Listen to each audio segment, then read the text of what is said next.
On Oscar night in 2022, while the world watched Will Smith's hand fly across Chris Rock's face, it was Denzel Washington who quietly stepped into the chaos with a prayer and a warning that would soon echo across the internet. At your highest moment, that's when the devil comes for you.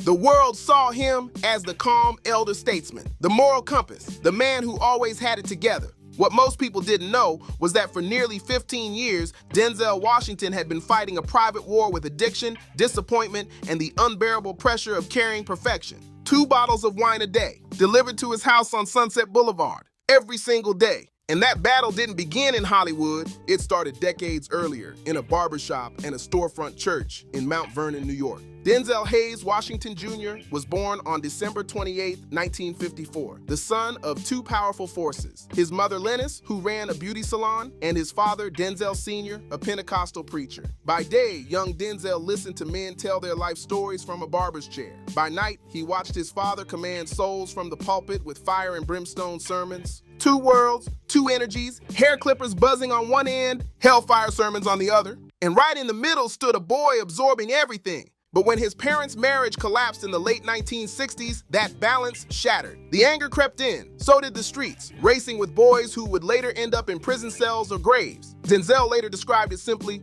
"I was throwing rocks at the penitentiary, and the penitentiary was starting to throw rocks back." That's when his mother made the decision that saved his life.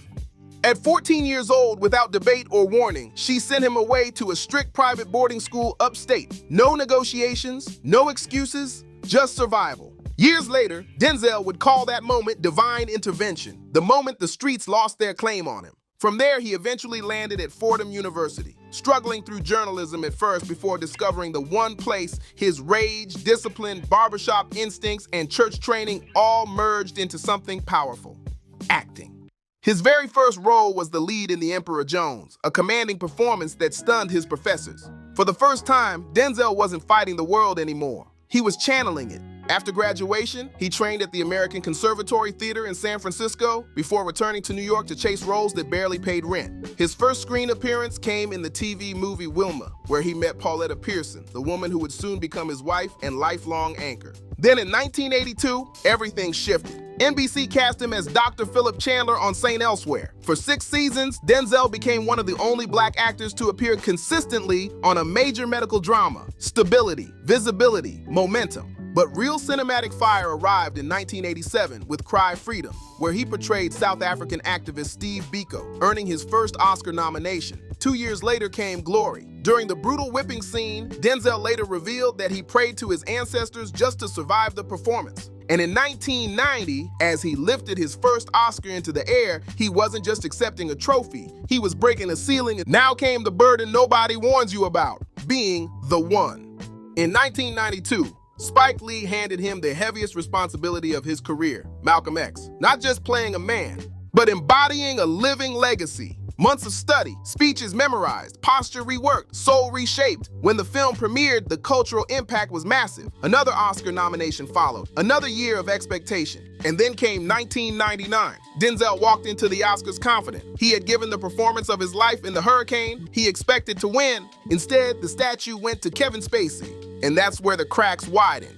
Denzel later admitted that loss sent him into what he called a long, bitter pity party, and that bitterness found comfort in wine. At first, it didn't look dangerous. It looked refined. A 10,000 bottle wine cellar, luxury selections, a controlled habit, 2 bottles a day, never more. He told himself it was discipline.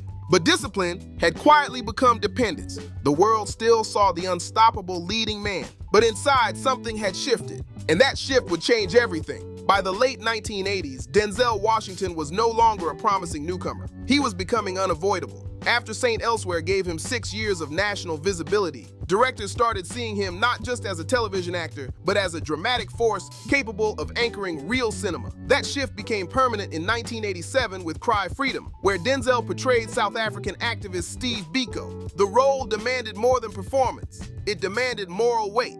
And Denzel carried it with a quiet authority that stunned critics. His first Academy Award nomination followed, and with it came the realization that he had crossed a threshold very few actors ever reach. He was no longer chasing prestige. Prestige was now chasing him. 2 years later came Glory. The film itself was already heavy with history, telling the story of the first all-black Civil War regiment, but Denzel's performance elevated it into something unforgettable. In the now famous whipping scene, he later admitted he had to reach beyond technique and into something spiritual just to survive it. When he won the Oscar for Best Supporting Actor in 1990, it wasn't just a win for his career, it was symbolic. A black dramatic actor winning on the industry's biggest stage.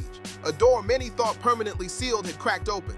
But with that Oscar came an invisible burden, the weight of being the one studios trusted, the one audiences expected perfection from, and the one who felt he could never stumble. That pressure magnified when Spike Lee handed him the role of a lifetime in Malcolm X. This wasn't just another biopic, this was sacred ground. Malcolm's widow was alive, his daughters were alive. His words still reverberated through streets, classrooms, and courtrooms. Denzel didn't just study him, he surrendered to him. Months of research, vocal work, and spiritual preparation followed. When Malcolm X premiered in 1992, the box office numbers were strong, but the cultural impact was seismic. Denzel became the face of revolutionary transformation for an entire generation. Another Oscar nomination followed, another loss followed too. That loss cut deeper than he ever admitted publicly at the time. By the end of the 1990s, Denzel had made nearly 20 films in a decade. He moved effortlessly between historical epics, legal thrillers, action films, and romantic dramas. Philadelphia, The Pelican Brief, Crimson Tide, The Hurricane, every genre bent around him. In 1999, his performance as wrongly imprisoned boxer Reuben Carter in The Hurricane earned him a Golden Globe and positioned him as the heavy favorite for the Oscar. When Kevin Spacey's name was called instead, something in Denzel cracked quietly. He called it later a long, bitter pity party.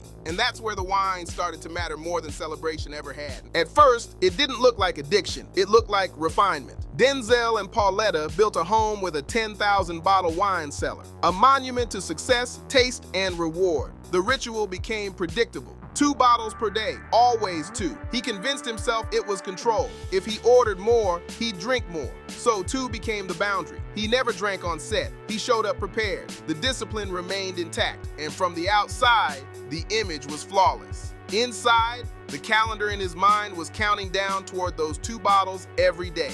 In 2001, Antoine Fuqua handed Denzel something radically different, the chance to play a villain. Training Day turned everything upside down. Detective Alonzo Harris was corrupt, charismatic, dangerous, everything his heroic image wasn't supposed to be. The performance was electric, terrifying, unforgettable. And at the 2002 Academy Awards, Denzel finally won Best Actor, becoming only the second black man in history to do so. It should have been pure victory. But by then, the wine had already woven itself into the background of his life. The Oscar didn't quiet the weight, it just made the mountain higher. Throughout the 2000s, Denzel became Hollywood's most reliable anchor. If a film needed moral gravity, box office muscle, or quiet authority, he was the call. Man on Fire, Inside Man, Deja Vu, American Gangster. Studios trusted him with budgets, franchise hopes, and complex characters who walked the line between justice and violence. On screen, he looked untouchable. Off screen, the ritual continued. 2 bottles, every day, controlled, quiet, invisible. Then in 2012 came Flight. The role was impossible to ignore. An airline pilot who saves hundreds of lives while drunk, but cannot save himself from the truth of his addiction. Denzel later admitted that playing Whip Whitaker felt like staring into a mirror he had spent years avoiding. He wrapped the film and went right back to the wine. But something had shifted.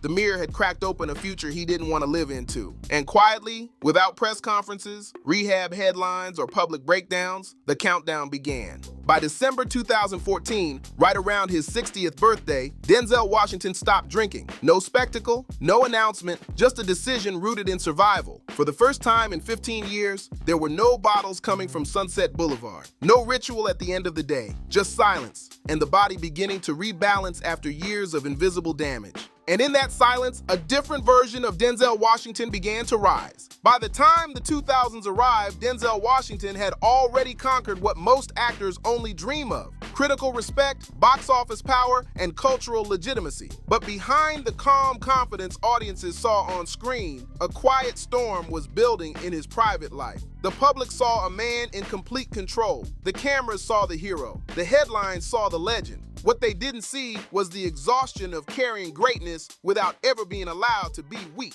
In 2001, Denzel took one of the boldest risks of his career when he accepted the role of corrupt LAPD detective Alonzo Harris in Training Day. It was a wild departure from the heroic roles that made him a symbol of integrity. Alonzo was manipulative, violent, charming, and deeply broken. A monster in a smile. When the film premiered, audiences were stunned. This wasn't the righteous Denzel. This was the devil wearing a badge. And when the Oscars arrived in 2002, the industry finally did something it had hesitated to do for years. Denzel Washington won Best Actor, becoming only the second black man in history to claim that honor. On that same night, Halle Berry made history as well. It felt like a turning point, a shift, a promise that the industry was changing. But privately, that win did not fix what was already fraying inside him. Success didn't slow him down. If anything, it accelerated the pressure. Over the next decade, Denzel became Hollywood's most dependable weapon. Directors trusted him with morally complex characters, emotional heaviness, and global box office responsibility. He worked relentlessly. Man on Fire, Deja Vu, Inside Man, American Gangster, The Book of Eli, one after another. There were no long breaks, no extended silences. The machine kept rolling, and he kept delivering. But the cost of that consistency was rising. By his own admission, Denzel's relationship with alcohol quietly transformed during this period. What started as wine to take the edge off matured into a daily ritual. 2 bottles a day, never sloppy, never public, never during work, always controlled. At least that's what he told himself. The house he built with Pauletta featured a massive wine cellar that symbolized luxury on the surface, but slowly became a quiet shelter for escape. There were no tabloid meltdowns, no arrests, no rehab stints. That's why no one suspected a thing. To the world, he was still the disciplined king of Hollywood. But internally, the weight of expectation, the unprocessed disappointments, and the pressure to always be the great one were accumulating in silence. And the losses still haunted him.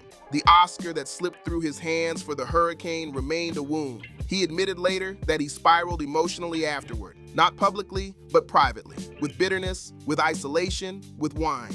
In 2012, life handed him a mirror disguised as a script. When the role of alcoholic pilot Whip Whitaker in Flight arrived, Denzel felt exposed. The character was a functioning addict who hid his destruction behind talent and reputation. It was uncomfortable, honest, too close. As he embodied Whip's denial and unraveling, something shifted. For the first time, he could no longer pretend the distance between character and reality was wide. And yet, even after Flight, he returned to the routine. The wine followed him home again. The pattern continued until his body forced a reckoning. By his late 50s, the strain became undeniable. Fatigue lingered longer. Recovery took more effort. The physical resilience that carried him across decades of intense roles began to wane. The damage wasn't dramatic. It was gradual, and that made it more dangerous. Then, in December 2014, just before turning 60, Denzel Washington made a decision that would save his life. He stopped. No rehab announcement, no press release, no intervention spectacle. He simply walked away from alcohol with the same discipline he once used to master characters. Quietly, completely, permanently, the man who played kings, criminals, and revolutionaries finally chose to fight himself. Sobriety reshaped his life. Training replaced drinking. Reflection replaced escape. The bitterness he once carried toward awards and validation slowly loosened its grip. What replaced it wasn't ambition, it was peace. A peace he admitted he didn't know he needed. By the time Fences arrived in 2016, audiences saw something different in his performances. The power was still there, but now it moved with restraint, with depth, with lived-in wisdom. When he won another Oscar for the film, the celebration felt quieter, less desperate, less hungry. And then came the moment that would remind the world who Denzel had become. On the night of the 2022 Oscars, chaos erupted when Will Smith slapped Chris Rock on live television. The internet panicked, Hollywood froze, the world erupted into outrage. But backstage, while emotions exploded and careers trembled in real time, Denzel Washington did not reach for judgment. He reached for prayer. In a quiet corner behind the curtain, Denzel held Will Smith, spoke to him, and prayed with him while the world sharpened its knives outside. Later, he would say, "When the devil comes for you, he comes at your highest moment, not as a lecture, but as a warning born from lived experience." That night marked him publicly as something different than just an icon or a movie star. He was now the elder, the survivor, the man who had walked through the fire and learned how to pull others out without burning them alive with shame. And that transformation did not come from awards, it came from losing control and finally choosing surrender. By the time Denzel Washington entered his late 60s, the world saw an untouchable legend. 2 Oscars, decades of box office dominance, a reputation so clean it felt almost unreal. But behind the calm confidence, behind the statues and standing ovations, he was a man rebuilding himself in private. In 2014, just after turning 60, Denzel made a decision that didn't come with headlines, press tours, or public confessions. He stopped drinking. No rehab announcement, no intervention, no dramatic collapse caught by cameras. Just a quiet choice made in the mirror. He later explained it simply. It wasn't about awards anymore, it was about survival. For 15 years, 2 bottles of wine a day had been woven into his routine. Not at work, never sloppy, always controlled, always hidden inside discipline. But control can be an illusion. Wine doesn't crash in public, it whispers in private. And it had been whispering to him for a long time. By the time he wrapped Flight, a movie about addiction disguised as a thriller, he realized he was no longer acting his way around the mirror. He was standing directly in front of it. The character wasn't fiction anymore. The consequences weren't theoretical, so he stopped. And slowly, the man Hollywood had known as unbreakable began to rebuild himself in places no audience could see. Nearly a decade later, the world watched him step into chaos, not on a movie set, but in real life. March 27, 2022, the Academy Awards. Chris Rock makes a joke about Jada Pinkett Smith. Will Smith walks on stage. A slap echoes through the room. The crowd freezes. Social media explodes. History fractures in real time. But while the cameras stayed locked on the stage, something critical happened behind it. Denzel Washington stood up. Backstage, in a private hallway away from the roaring internet, he found Will Smith unraveling under the weight of what he had just done. And in that moment, Denzel didn't act like a movie star. He didn't act like a celebrity. He didn't act like a judge. He acted like a man who had once nearly lost himself to his own demons. He prayed with him. Later, Denzel would reveal what he told Will that night, words that would soon circle the globe. At your highest moment, be careful. That's when the devil comes for you. It wasn't condemnation. It wasn't a lecture. It was recognition. It came from someone who knew what it felt like to stand on top of the world and still be crumbling inside. A week later, Denzel spoke publicly at Bishop T.D. Jakes' Leadership Summit. He framed the Oscars incident not as scandal, but as spiritual warfare. While the world demanded punishment and cancellation, Denzel spoke of grace. For the grace of God, he told the audience, go any of us. When Will Smith took the Oscar stage later that night to accept Best Actor, he echoed Denzel's warning. In that moment, the elder didn't just counsel the younger, he reframed the entire narrative of the night. That was the difference sobriety had carved into him. Not just clarity, but compassion. By 2023, Denzel wrapped The Equalizer 3, closing out another major franchise that had generated over $500 million worldwide. Another success, another victory, but something had shifted. During press for Gladiator 2 in 2024, Denzel dropped a quiet bombshell. He doesn't watch movies anymore, not even his own. I don't watch, he said. I really don't. I don't go to movies. I'm tired of movies. Not bitterness, not resentment. Completion, the hunger that once drove him. The hunger for recognition, for validation, for proving he belonged, had finally gone quiet. The awards had lost their grip. The box office had lost its power. What mattered now was legacy. And legacy for Denzel had moved from the screen to his family. All 4 of his children stepped into the industry, not through shortcuts, but through earned paths. John David Washington became a leading man in his own right with Black Klansman, Tenet, and The Creator. Malcolm Washington stepped behind the camera as a director. The family even collaborated on The Piano Lesson, an August Wilson adaptation produced together. When asked what he was most proud of in his career, Denzel didn't mention Training Day. He didn't mention Malcolm X. He didn't mention his Oscars. He said, "My kids are good people." That answer only comes from a man who has already won every other game. In late 2024, the New York Times made a statement that felt less like an opinion and more like a verdict of history. They named Denzel Washington the greatest actor of the 21st century so far. Not one of the greats, the greatest. 2 Oscars, Lifetime Achievement Honors, generational respect, cultural dominance across 3 separate decades. And still, none of it seemed to move him the way it once did. The man who once spiraled after losing to Kevin Spacey now brushed off the idea of statues entirely. Man gives awards, he said. God gives rewards. And that belief is no longer performance, it's foundation. In November 2024, sitting with Esquire, Denzel finally told the full truth about the earlier chapters of his life. About drinking, about experimenting with heroin and cocaine in his youth, about thinking he could always control it, about how bitterness after losses fed into wine for years. He didn't confess with shame, he confessed with ownership, and that changed everything. It reminded the world that discipline doesn't mean the absence of struggle. It often means surviving it quietly. That the same control that built his career almost imprisoned him. And that greatness doesn't cancel human fragility. it often hides it. Today, Denzel Washington moves differently. He trains for health, not appearance. He chooses projects selectively. He speaks less, but carries more weight when he does. He no longer chases relevance, because relevance now chases him. He is no longer trying to prove anything. And maybe that's why, when his characters speak now, when Robert McCall walks quietly through danger, when a king stands in worn authority, when a man of power chooses restraint, it feels different.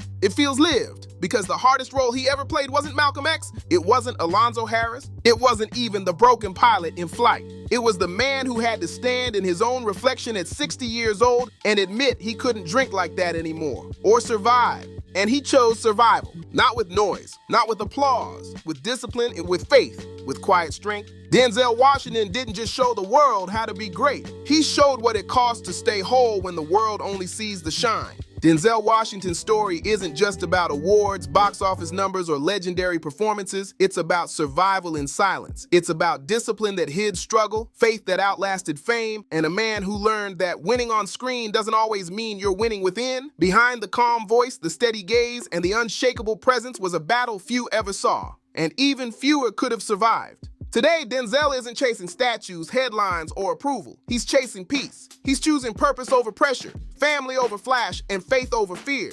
And maybe that's the greatest role he's ever played. Not the hero, not the villain, but the man who stayed standing after the storm. If this story moved you, take a moment to like the video, subscribe to the channel, and share this with someone who needs to hear it, and let us know in the comments which Denzel role impacted you the most.